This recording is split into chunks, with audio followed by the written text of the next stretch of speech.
Hey, welcome to my recap of day 21 on the Camino. This was my walk from Hospital de Órbigo to Astorga. Astorga was a bit of a bigger town, older town, and lovely cathedral and beautiful old plazas. Um, Today was it's interesting. It was a day of fasting that became a feast. A day of fasting that became a feast, and it was because of four different encounters that I had. Um, Two of them with food, and two of them um, with people. And so I want to share that. I'm going to share that with you today. And it's a mystery how sometimes the act of fasting can be a feast. And uh, so starting with the idea of fasting, I had given up bread and alcohol as part of upping my game, where frankly I do want to lose some more weight, but also fasting is an act of seeking the face of the Lord and truly desiring to go out into the deep. Right? Those themes coming into the forefront of my time, Luke 5. I'm looking for that miraculous catch of fish in my own life. So the it all began with a very simple thing. So going down to breakfast I was at a truck stop motel, and I went down to the bar where they offered breakfast, and this was very interesting. Is that unlike most of these hostels where they'll offer like one instance of breakfast, or not even, they'll just have like a standard, a croissant or a chocolate croissant, or a what they call a tortilla, which is sort of a an omelet, a potato omelet, which they call a tortilla. And I've been my goal is to avoid tortillas because of the potatoes. I really my goal was, if I could just do bacon and eggs. Well, bacon and eggs is pretty much not a thing. Well, guess what? It was a thing at this restaurant, or at this bar. They offered an American breakfast. That's what they called it, American breakfast, which was bacon and eggs. And there it is. I was just like, wow, thank you, Lord. Here I am. I desire to fast, to dedicate myself in a deeper way to pursuing you. And the Lord provided a really beautiful breakfast that wasn't, there was no bread and there was no potatoes. So that was just a real gift to me. Uh, and then I took off, and this was going to be a shorter walk, like 12 miles. And so I felt comfortable not having like a load of food with me. Um, in terms of like, okay, I need two big bottles of a bottle of water, like a liter of water and a liter of fresh squeezed orange juice, and three fruits, and I didn't have any of that. I just had just a tiny bit of water, and I did have some sandwich meats and cheese that I would have had for like a lunch. So I guess in some ways that was a bit of an emergency ration, but that wouldn't have been what I would want to eat on a break. So my goal was to just press through, because normally I can press through about 12 miles before I stop. And so off I went and started walking. And the walk was going fine. I had a beautiful time of prayer. I wasn't talking with folks. I had a couple of people, I think, who were interested in engaging with me in conversation, but I just really felt like, you know what, this is a time to focus on prayer, on seeking the Lord, and on fasting. And so this was going to be my focus, and I was pressing forward. Well, as I'm getting through maybe eight miles or so, I'm like, I'm getting thirsty. I wish I had some fruit, and I didn't have it. And I was like, oh, okay, don't pay attention to it. You have a little bit of water if you need it, and you have the meat and cheese if you really need it. And the walk was beautiful. I mean, it was kind of a rocky walk, and it was a bit sunny. Well, then all of a sudden, a cornucopia appeared. completely unexpected. I'm walking along, and there's this crowd of people in this area off to the right of the trail. And as I'm walking by, I'm looking, and there's like a stand that has all of these different coffee drinks and orange juice and other drinks. And then there's this like big, like big round table, and it's like a supermarket. I mean, it had nectarines and plums and pears and bananas and tomatoes and avocados and cheeses and breads and chocolate. And it had water with fresh squeezed lemon in it, and it had fresh squeezed orange juice, and it had on and on and on. And it was all for the cost of free. It was free. Oh, it was for donation. There was a donation. And I guess this is like a custom or a tradition on the Camino, that folks who finish the Camino sometimes feel called to come back onto the Camino and to kind of take up this task of providing this cornucopia, this abundance of foods and drinks. And sure enough, it just ends up being like bees to honey, an amazing gathering space. Or kind of like, you've ever watched one of those old shows about an African safaris or whatever, and then there's a watering hole and there are all these animals around it. It was like that. All these animals in the form of pilgrims gathered around. And so there were lots of smiles and a lot of "I can't believe this" and a lot of "wow." And I thanked the woman. She was Italian, so I spoke to her in Italian a bit. At the end, when I thanked her and I blessed her, I laid my hand on her and I prayed over her a blessing. And she received it. She was really moved by it. And off I went, continued on. And as I was going in this, now that was my second of these 4 encounters on this day of fasting, 4 like beautiful feasts. Oh, so what I ended up doing was picking up some fruit. I picked up some fruit, some plums, nectarine, banana, a couple of bananas, and loaded up on water. It had some coffee. It was just a beautiful gift to me, where the Lord provided beautifully, so very beautifully. The Lord provided in that moment for me. So continue on, make it down into town, and I'm meeting up with these 2 priests that I had the conversation with 2 days earlier. We had been texting on WhatsApp, and it was like, "Hey, let's get together for lunch at 2:30." And I'm like, "Oh, thank you, Lord." So I started praying. I was praying pretty intently for this meeting with these 2 priests, because on the one hand, we had our first meeting, if you remember me sharing about it, it was inspiring, it was encouraging, and then it hit turbulence. And it hit turbulence when we started to talk about the bishops in the country. And so I'll leave it there. So we come back, and I'm like, "Lord, I really, truly want to be a blessing to these 2 priests. Just want to be a blessing to them. And I want to be able to share with them insights from my background that would be able to help advance their own mission and ministry as priests, especially in the field of evangelization." And then I was also saying, I would love to, if it happens that way, that they could be a blessing to me. And I wanted to be open to that. One of the things that had been kind of apparent in my own time on the Camino was that I was really, without exception, the one doing the ministering.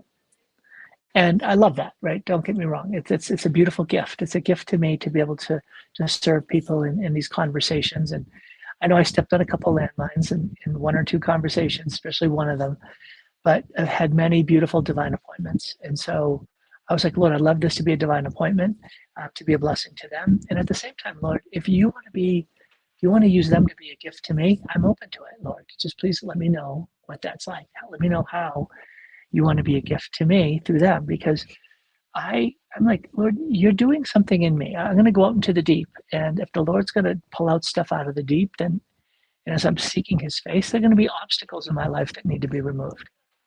So the priests welcomed me, and nice restaurant, close to where we were staying, very convenient.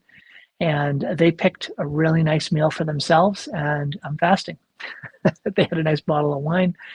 And so I just got a big bowl of soup and water. And I was totally fine letting them enjoy their food, and I enjoyed my bowl of soup. It was a really good bowl of soup. So the conversation, it was great. I do believe that there was blessings in terms of what I was sharing with them. I still wonder, honestly, one of the themes that I was trying to convey to them was this theme of praiseworthy desperation, that this reality of being desperate before God, desperate in seeking God, desperate in turning to the Lord because we're overwhelmed with the circumstances of our lives. I still sense that they don't get it. What they get is a sense of being inadequate. That's about as far as they got. Yeah, I experience my inadequacy and my limits every day. And I'm thinking, no, you don't understand what it's like to be on your face before God, crying out and saying, God, please rescue my daughter from hurting herself. Please, God, please, you have to intervene. I've got nothing and I'm just desperate. And there's a throbbing need here. God, please. And so that burns into one's soul. And I do believe that there is a place in the priesthood for praiseworthy desperation over the conditions that their people are undergoing, whether it's the sin they're stuck in, the realities that they're facing, that a priest's heart can be so open that he would receive those and would experience a type of praiseworthy desperation.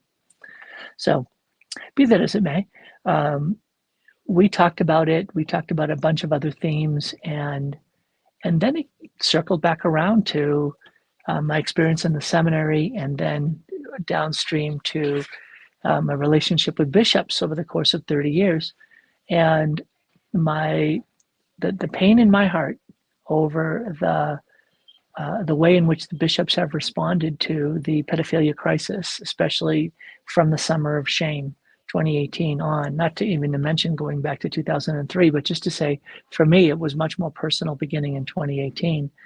And so what came from it was this: whatever the opinion, whatever the position, when I was done sharing, one of the priests said to me,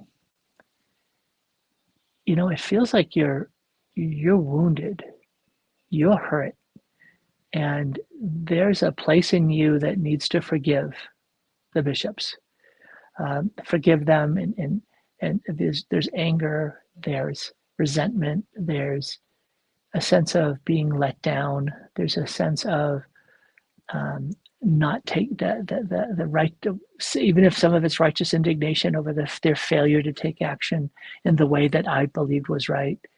Whatever the case was, what emerged in that moment was I believe the Lord revealing to me through the priest in this conversation, there's a wound in your heart that's holding you back. There's a wound in your life that's holding you back. And the Lord wants to heal that place in your heart, in your memory. The Lord wants to heal those wounds in relationship to the bishops of the United States, or the bishops that I've known, the bishops that I've interacted with. And I was comfortable enough to be able to say, you're right. Hadn't really thought of it like that, but you're right. And I'm going to take that to prayer. I'm going to go to a place of prayer. I'm going to go to a church and see about the Lord healing my heart, turning my heart over to Him and healing my heart. And so I did. After we were done, I went to a church that they had found where there was adoration, and I went and I sat in adoration and just gave my heart to the Lord and just said, Lord, please heal my heart. And now I'm all healed. No. I realized that is something that the Lord is going to have to wash over me and minister to me. And I'll look forward to what the release and the restoration of my heart in those places, what that might free up in me in terms of my own growth and holiness and freedom and joy. And so grateful to God for that third meal, that third meal in conversation. So the fourth one was in the evening. So in the fourth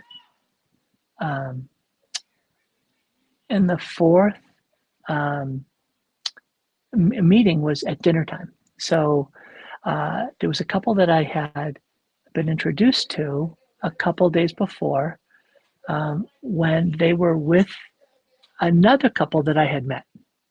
So it was really interesting. And so what ended up happening was, we ended up connecting, and it's like, oh, let's get some dinner. So this was a couple that was their last night on the Camino, and we were going to have a nice dinner conversation, and so we did. So we ended up just sorry, there's some noise in the background here. Somebody's showing up and doesn't know what to do. So okay. So there we are. Someone arrived and is yelling, "Where is everybody?" the person's not here to check people in right now. So okay, so dinner. So after Mass, I go meet up with them for dinner. And so we end up having just a really wonderful conversation. And what I felt was this. I felt that the gift that was going to happen here was just going to be having a life-giving conversation with this couple, get to know them better. And I had shared with them links to my podcast and to this journey that I'm doing on the Camino. And so, it just ended up being just a really just sweet, rich conversation about life and raising. They have 3 daughters, raising kids, and about faith and the importance of faith. And I felt like this was not about like reaping. This was about sowing. This was just really about sowing seeds in the conversation, enjoying a good meal. And I just had a salad. I peacefully just had a salad during the meal, and I just felt so good. I just felt like, wow, what a beautiful gift to be able to have a day where I had bacon and eggs for breakfast, had a couple fruit and some water on the Camino, had a bowl of soup at lunch, and a salad at dinner. And I'm like, thank you, Lord.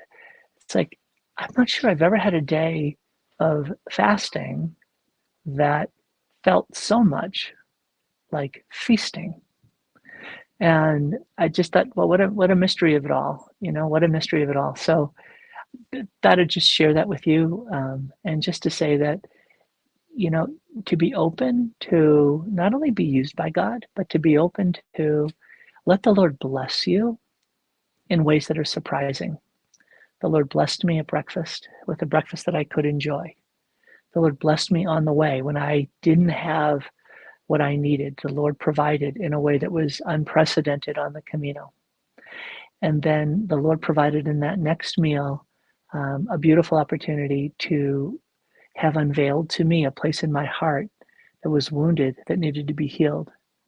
And then to end the day with just an enjoyable conversation over a simple salad, and be able to both listen and share in a way that was just delightful with a couple that my senses will probably stay connected with them, even though there wasn't, it's from my side, like anything profound that happened. They shared afterwards, and a couple, a text that was a very, a blessed meal, and they enjoyed it very much. And so, we'll see what God's going to do with that in terms of God, introducing him to other, especially the husband, to be able to, he started to watch my videos and follow along, that there could be a message in there that is meant for him.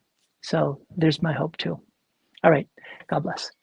Oh, by the way, I'm outside for the first time. How cool is that? Yeah, I finished early enough, and I'm in a space that's quiet enough, at least I thought it was, where I could do an outside video. All right.